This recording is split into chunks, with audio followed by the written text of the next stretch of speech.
안녕하세요. 서초동 법무사 김철중입니다. 오늘은 계약금 배액 상환해라 이렇게 막 다툼을 일으키는데 요거에 대해서 간단히 알아보겠습니다. 물론 계약금은 정약금, 위약금, 해약금 이런 여러 가지 성질이 있는데 제가 유튜브나 블로그에 수없이 많이 올려놨어요.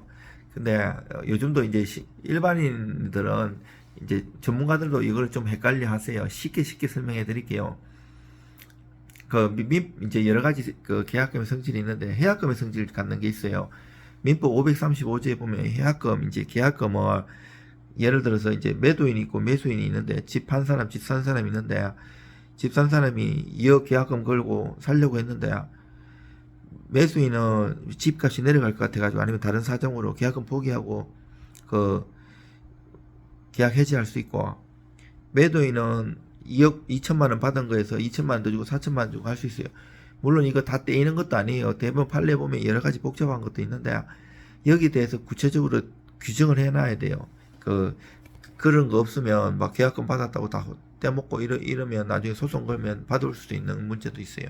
실제로 제가 해가지고 큰 금에 그때 이제 부동산 값이 막 오를 때인데 팔아가지고 이 계약금 몇 억을 받았는데 그 아버지 어머니 부부 공동명의여가지고 이게 내가 어 이게 엄마 독단적으로 팔려고 했던 거였어요. 그걸 잘해가지고 잘 해결한 것도 있고. 근데 이게 이제 할 수 있는 시기가 있는데 중도금 받기 전에 해야 돼요. 중도금 받았으면 여러 가지 이 사람도 중도금 받고 안심하고 여러 가지 집을 산다든지 판다든지 여러 가지 법률 문제를 발생시키면 거기에 대해서 손해가 많이 발생할 수 있잖아요. 그래서 이렇게 대법원 판례가 중도금 지급 시까지라고 한정해 놨고요.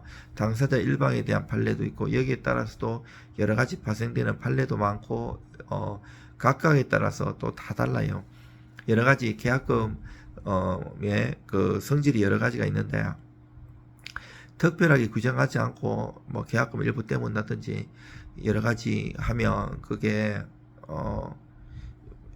되돌려 받을 수 있고 또 사건에 따라서 경우에 따라서 여러 가지 발생하는 문제가 생겨요.